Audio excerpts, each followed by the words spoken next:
It's tougher than ever to be a Foster Farms chicken. The Foster Farms Simply Raised chicken is 100% natural with no antibiotics. Well, you're an herbalist. Help us to be natural. Will those herbs do it? Those? One grows hair, the other increases energy. Do I look natural, Herb Man? Can I call you Herb Man? I'm trying to look natural. Call me natural. You look like Steve. Can I call you Steve? Hi, Steve. I'm natural. Say something. Why aren't you guys saying anything? Introducing new Simply Raised chicken with no antibiotics from Foster Farms. Simply better. Skip the lines and load your cashback bonus points right at the machine. This is My Tulalip.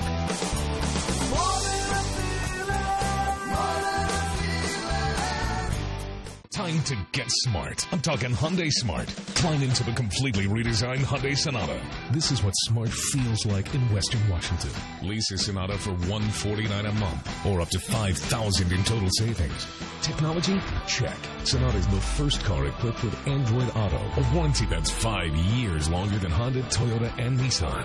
Done. Now that's not just smart. It's Hyundai Smart. The smart move is to get to your Western Washington Hyundai dealer today. Breaking news and information right when you can use it. Bill, Liz, MJ, and Casey. Seattle's morning news team on Q13 Fox News This Morning.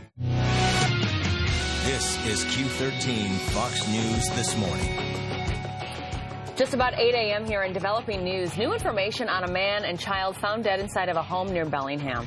Developing news, a man shot multiple times on Highway 99 and police right now looking for the gunman. Breaking news this morning, the Embassy of Cuba officially reopening in Washington, D.C. And Seahawks single game tickets go on sale today and the line is growing. All right, good morning here, and thanks for joining us. I'm Liz Dewicki. I'm Bill Wixie. Let's check in with MJ and get some details on the cool down in the forecast. Nature's air conditioning. The clouds have moved all the way in marine layer over us, and I'm happy to see it. It's still mild out there, 67 degrees, holding on to some of that warmth from yesterday. It feels a little muggy as you step out the door. It's just that instead of 95, we're going to top out in the mid-70s today. So, yay! I think you'll still want short sleeves and sunglasses as you head out. And look at your sunset. It's before 9 p.m. now, so the daylight hours are getting shorter.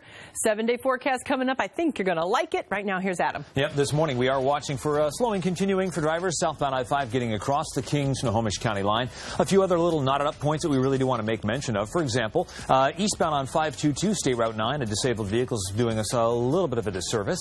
South 405 stays stopped up and through Totem Lake and Kirkland. We've also noticed that I-90 and 520 are starting to see a little more action on the water. North 405 tougher in the Renton curves. I-5 heavy around the Michigan curve. Liz and Bill, back over to you.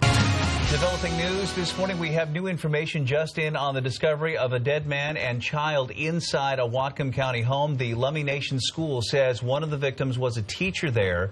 A woman also being treated at a hospital in Bellingham. Investigators say she confessed to killing the man and child before she tried to kill herself.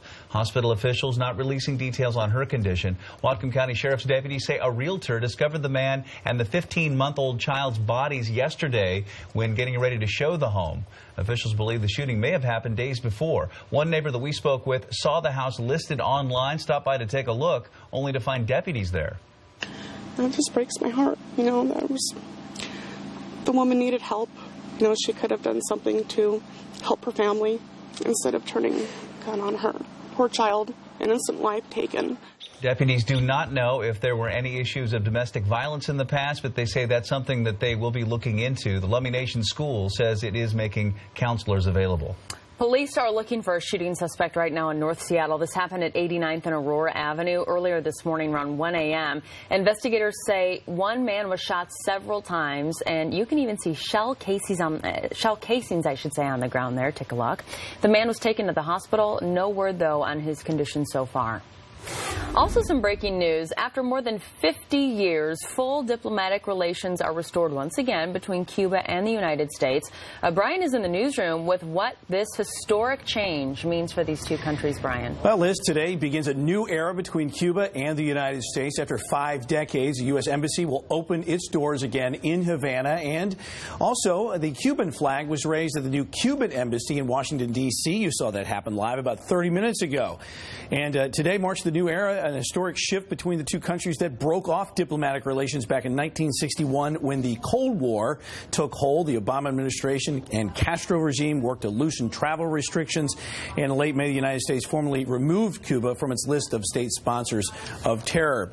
Also taking a look here inside some of the pictures that we're getting from inside the new Cuban embassy, where several diplomats are on hand, including Secretary of State John Kerry is there as well. Not all are happy with the relations and the thawing here between Cuba and the United States. A group protested outside the new embassy, one seen here covered in red paint. Now, Secretary of State John Kerry on hand in D.C. today will travel to Havana for the official opening of the U.S. Embassy there with a flag-raising ceremony August 14th. But all is not a done deal yet. The funding for the new embassy and the appointment of the new ambassador could be held up by several Republican lawmakers who are opposing this deal right now. That will be seen coming up here later on in the next few weeks. Guys, back to you. All right, Brian, thank you. New this morning, friendly fire kills 8 Afghan troops overnight. A NATO airstrike mistakenly killed them about 30 miles east of Kabul. 5 others were hurt. Air forces were looking for Taliban insurgents at the time. Also new this morning, crews in Houston, Texas, rushing to action to put out a fire in the ship channel there. Officials say 2 barges hit each other earlier today when a tugboat pushing one of the barges lost power. One barge was carrying petroleum, and that crash sparked a fire. It took about 4 hours for crews to put it out. It is not clear if any petroleum leaked into the water. No one was hurt. Overnight, we learned more about the homicide investigation into the death of a Tacoma infant. The Pierce County Medical Examiner's Office says Savon Jordan died from blunt force trauma to his stomach. When the parents brought the boy to Marybridge Hospital, the child was already dead. However, no arrests have been made.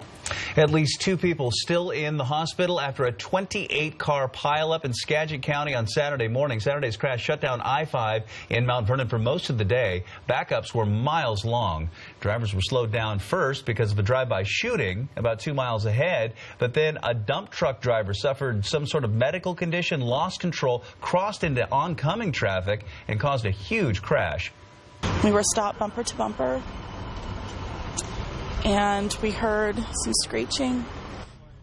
7 people were injured. It took about 10 hours to clean up that mess. 8:05 right now. Starting today, the state ferry system is shuffling boats to keep service going while 4 ferries are out of service. The boats will be replaced by smaller ferries, which does mean reduced service for the 4 Kitsap routes. Officials are using backup boats to help with the load. Right now, the Elwha and Puyallup are being repaired. The Tacoma and Caleton are being repainted. Tacoma is looking at possible stops for its proposed light rail extension. According to the News Tribune, the project would add 6 new stops from Wright Park to South 19th Street. Groundbreaking could happen in 2018, but that's if they find the funds to support this project.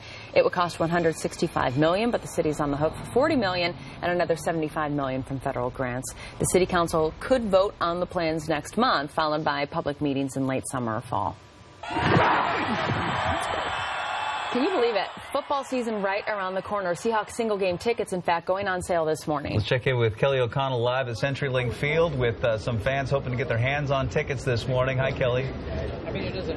Hi, guys. Yeah, this is really fun. It's happening right now. We're actually going into CenturyLink. They're opening up the gates right now for the people who have that bracelet. For those who showed up yesterday, the first 2,000 people got that bracelet, so they are guaranteed a chance to buy some of those tickets. Carol, one of those people. You are from Seattle, a diehard Seahawks fan. Yes. This is going to be your first purchase of a Seahawks ticket. How you feeling? I am excited. I've never been to a Seahawks game, and I am just psyched. You got here last night, early afternoon, making sure that you would have a chance to get tickets. Yes. What game do you really want to see? Who do you really want to see in action? Steelers.